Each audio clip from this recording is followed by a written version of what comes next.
Uzaklardan bir misafirimiz var. Hindistan, Diyavent'ten, ulemalarından, Diyavent ulemasının önde gelenlerinden, dünyaca meşhur ilmi kelam ve akaid alimi, sevgili hocamız Mevlana İlyas Köhmen Beyefendi'yi konuşmalarını yapmak üzere huzurlarınıza davet ediyorum. Tercüme için de Sinan Akdeniz hocamız geliyorlar bir kez daha. Buyursunlar efendim. İfhamu hazal emrel muhim.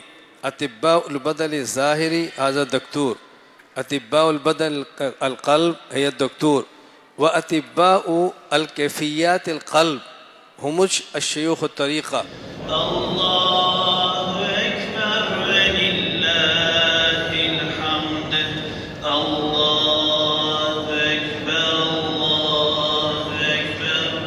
La ilahe illallah. Allahu Ekber.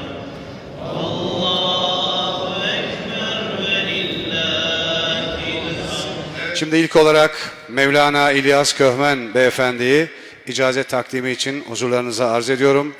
Ve icazet alacak ilk talebelerimiz Habibullah Mecidov, Ahtem Şah Huşakov, Efdal Şah Huşakov, Muhammed Hamidov ve Yakupcan Babayev.